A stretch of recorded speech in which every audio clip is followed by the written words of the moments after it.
샬롬 샬롬 샬롬 샬롬. 하나님 사랑합니다. 여러분 주 안에서 사랑합니다. 오늘 사무엘하 2장 말씀 우리 함께 교독했습니다.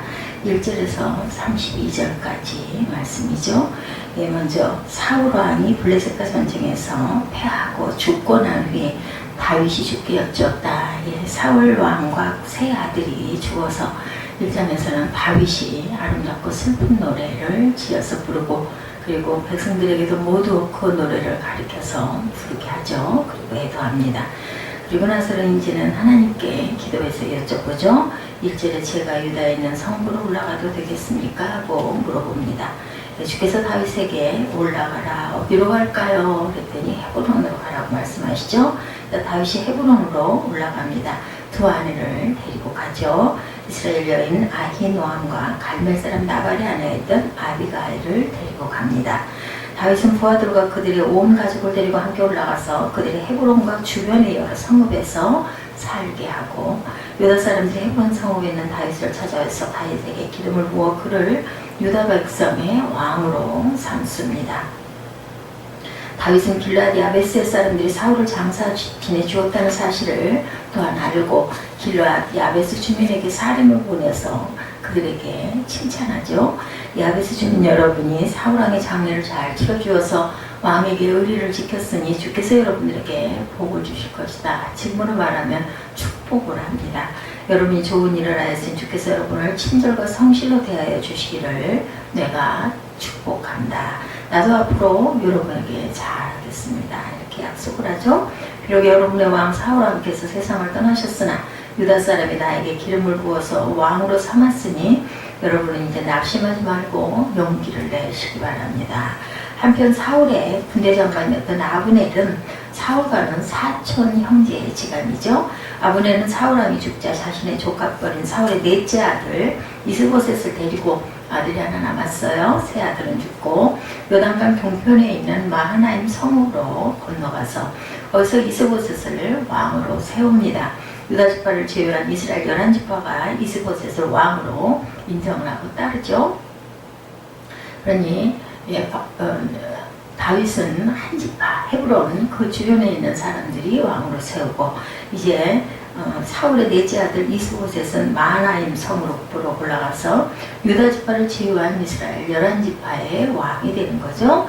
반면에 유다 족속은 다윗을 왕으로 섬겼는데, 다윗이 유다 족속의 왕으로서 헤브론에서 다스린 기간은 7년 6개월.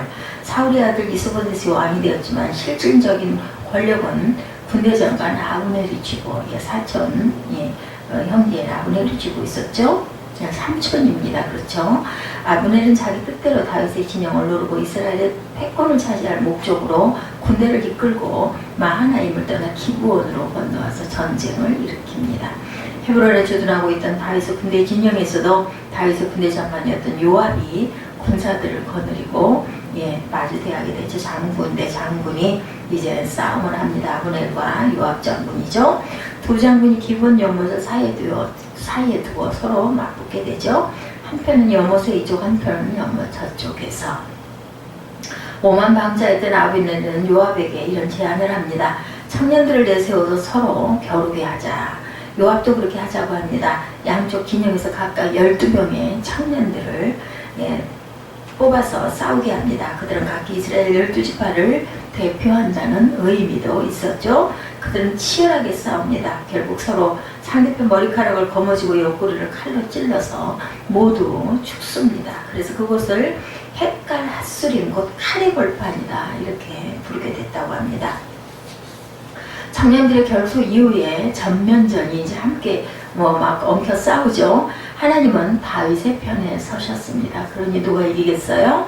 싸움의 결과는 다윗의 군대가 아브넬이 거리는 군대를 물리치죠. 다윗의 군대에는 유능한 장수였던 요압과 아비새와 아사헬이 있었습니다.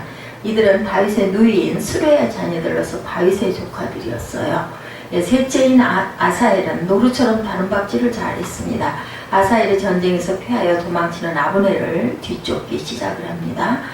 오직 아브넬을 향해서 돌진하죠. 아브넬이 자신을 뒤쫓는 아사헬을 돌아보면서 아사헬아 바로 너였구나.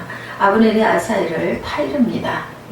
이 조카죠. 아사엘아 나를 뒤쫓는 것을 멈추고 돌아가거라. 여기 날 자고 있는 젊은 한 사람 붙잡아서 그의 군복을 벗겨 가지고 가라. 내 대신 한 사람을 붙잡아서 죽였다고 군복을 벗겨 가라 그러죠. 그러나 아사엘은 포기하지 않고 계속해서 아브넬을 뒤쫓아서 반드시 생포하거나 죽이기를 위해서 뒤쫓습니다. 아브넬이 다시 한번 아사엘을 타이릅니다. 너는 나를 그만 쫓고 돌아가거라. 내가 너를 죽여야 할 까닭이 없지 않느냐. 너를 죽이게 되면 내가 너의 형 요압의 얼굴을 어떻게 볼 수 있겠느냐. 그러나 아사엘은 결코 멈추지를 않습니다. 결국 아브넬이 창끝을 뒤로 내밀어 뒤쫓는 아사엘의 배를 찌릅니다. 창이 그의 등을 뚫고 나오고 그는 그 자리에서 아사엘은 죽습니다. 아사엘을 따르던 사람들이 그가 쓰러진 곳에 이르자 모두 추격을 멈춥니다. 그러나 첫째와 둘째인 요압과 아비새는 아브넬을 계속해서 뒤쫓아서 그들 기브온 강에 들어가는 암마 언덕에 이르렀을 때 날이 저물고 아브넬을 따르는 군사들은 언덕 위에서 아브넬을 호위하고 버티고 섭니다. 그때 아브넬이 요압에게 휴전을 제의합니다. 우리가 언제까지 이렇게 싸워야 하느냐. 이렇게 싸우다가는 우리 둘 다 비참하게 죽지 않겠느냐. 우리가 얼마나 더 기다려야 네가 내 부하들에게 동족을 추격하지 말고 돌아가라고 명령하겠느냐. 뻔뻔스럽죠? 전쟁은 본인이 일으켜놓고 결국은 이렇게 얘기합니다. 전쟁을 먼저 벌였던 아브넬이 이렇게 뻔뻔한 말을 하자 더 이상의 치료를 원하지 않았던 요압이 아브넬의 제안을 받아들입니다. 하나님의 살아계심을 두고 맹세한다. 내가 이런 제안을 하지 않았으면 우리가 내일 아침까지 추격해서 너를 잡았을 것이다. 요압이 군대를 향해서 나팔을 부니 모든 군사들이 멈춰섭니다. 그리고 아브넬의 군대를 추격하지 않고 싸움을 그치죠. 아브넬과 그의 부하들은 밤이 새도록 아라바를 지나서 도망을 치고 그들은 요단강을 건너 자신들의 수도인 마하나임에 도착을 합니다. 요압은 싸움을 멈춘 후에 군사들의 숫자를 점검해 보니 부하 20명이 전사를 했습니다. 전사자를 비교하면 20대 360으로 다윗의 군대가 큰 대승을 거둔 결과가 되죠. 그러나 다윗의 군대의 전사자 중에 요압의 동생 아사헬이 포함되어 있었죠. 요압은 아사헬의 시신을 그의 아버지가 묻혀있는 베들레헴의 무덤에 장사를 지내줍니다. 다윗의 군대도 밤새도록 걸어서 헤브론으로 돌아갑니다. 오늘 본문의 말씀을 통해서 주시는 교훈을 봅니다. 이 본문 내용이 지금 2장 1절에서 32절까지의 말씀이었죠. 우리가 어떤 것을 교훈으로 받아야 될까 생각해 봅니다. 사울이 죽고 난 후에 다윗이 보여준 믿음은 성숙한 믿음이었습니다. 그는 모든 발걸음을 주님께 여쭈고 한 걸음씩 막 어느 지역까지 지명까지 알려달라 해서 움직이죠. 하나님이 자신을 온 이스라엘의 왕으로 세울 때까지 겸손과 인내로 기다리며 성숙한 믿음을 보여주고 있습니다. 다윗의 성숙한 믿음을 살피고 우리 또한 성숙한 믿음의 사람들이 되어야 되겠죠. 첫 번째, 하나님의 인도를 구합니다. 1절에서 그러죠. 사울왕이 죽었을 때 다윗은 블레셋 땅 시글락성에 머무르고 있었습니다. 이제 그는 더 이상 블레셋의 망명에서 지낼 이유는 없어졌죠. 죽이려 했던 사울이 죽었기 때문에. 사무엘하 2장 1절에 내가 유다 한 성으로 올라갈까요? 했더니 하나님이 올라가라. 어디로 갈까요? 헤브론으로 갈지어다. 이렇게 시작이 되죠.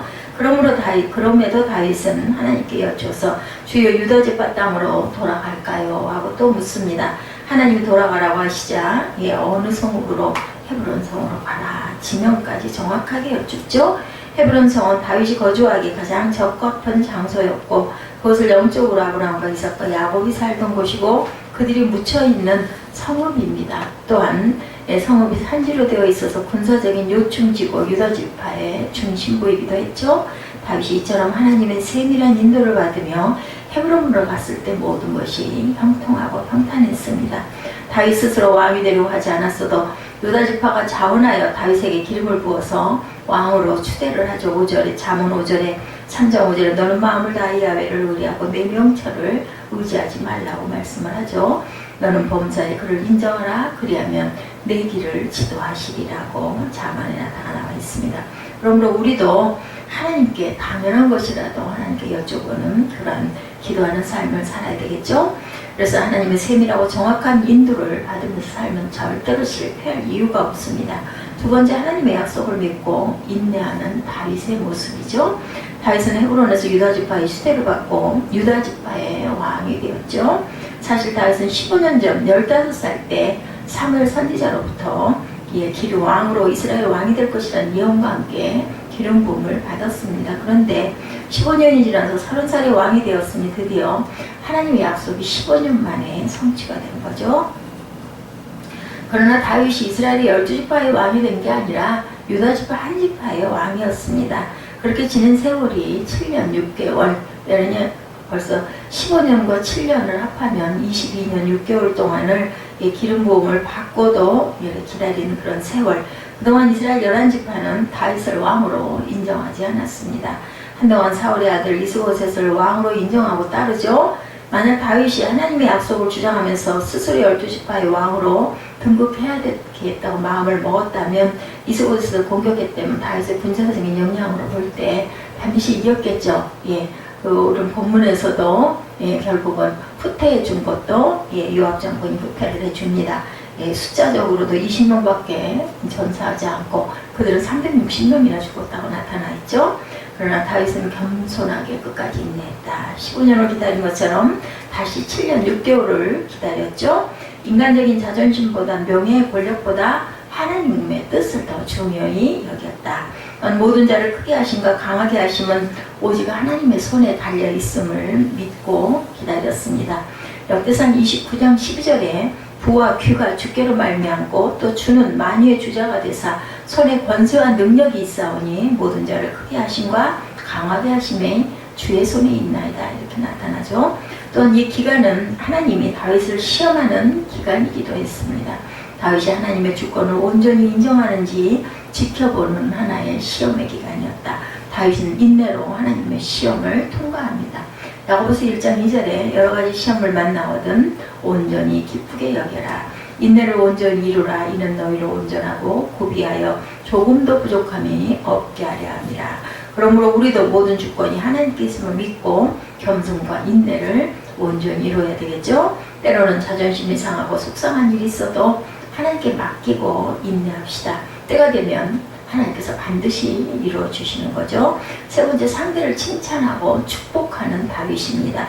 다윗이 믿음의 사람인 것은 그가 왕이 되었을 때 제일 먼저 한 일이 아름다운 칭찬과 축복을 한 때문이었다. 사울왕은 블레셋과의 전쟁에서 패하고 죽은 후에 블레셋 사람들이 그를 능멸할 목적으로 블레셋 성벽에 그의 시신을 매달았죠.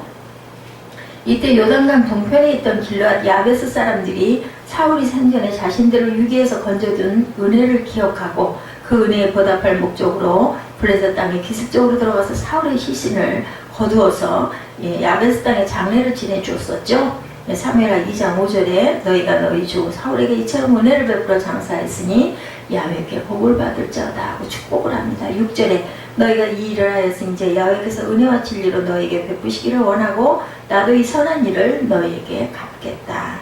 다윗은 이 사실을 알고 난 후에 야베스 사람들의 선행을 칭찬하고 그들을 진심으로 축복합니다. 또한 후일에 자신이 그 선행에 대해서 상을 주겠다고 약속을 하죠. 야베스 사람들의 행위는 어찌 보면 원수였던 사울을 도왔던 것이기 때문에 다윗에게는 어쩌면 적일 수도 있는 불쾌한 일일 수도 있었지만 다윗은 이해관계를 떠나서 그들의 선행을 객관적으로 바라고 진심으로 칭찬하고 축복을 합니다. 이것은 다윗이 하나님의 사랑을 입은 자답게 사랑을 행한 자인 것을 보여주는 모습입니다. 예수님도 제자들에게 기회 있을 때마다 칭찬하셨습니다. 나다나엘을 하면서 참 이스라엘 사람이다. 요한복음 말씀으로 칭찬하죠. 베드로를 향해서도 시몬아 내가 복이 있도다. 내가 네게 천국의 열쇠를 주겠다고 마태복음 16장에서도 칭찬을 하는 모습을 봅니다. 이방인 백부장을 향해서도 이스라엘의 이만한 믿음을 본 적이 없다고 칭찬을 하죠. 또한 예수님은 자신을 배반하고 떠난 제자들을 위해서 기도하셨고 자신을 핍박하고 조롱하는 유대인을 위해서도 마지막까지도 기도하셨습니다. 마태복음 5장 44절에 나는 너에게 이르노니 너희 원수를 사랑하며 너희를 핍박하는 자를 위하여 기도하라고 말씀하죠. 우리도 예수님처럼 다른 사람을 칭찬하고 축복할 줄 알아야겠습니다. 또한 핍박하는 자를 위해서 오히려 축복해주고 원수까지도 사랑하는 주님의 마음을 우리가 품어야 되겠죠. 오늘 본문에서 다윗의 성숙한 믿음을 우리가 보았습니다. 첫째, 다윗은 범사에 하나님의 인도를 구했고, 둘째, 다윗은 하나님께 모든 것을 맡기고 인내하고 기다렸습니다. 다윗은 이웃을 칭찬하고 축복해 주죠. 우리도 다윗과 같은 이러한 믿음의 마음, 다윗의 마음을 지니는 저와 여러분 되셔서 하나님께 또한 그러한 축복을 받으시는 승리의 삶, 그리고 아름다운 삶을 살아내시기를 주님의 이름으로 축복합니다. 오늘은 8.15 광복절, 예, 나라를 찾은 날입니다.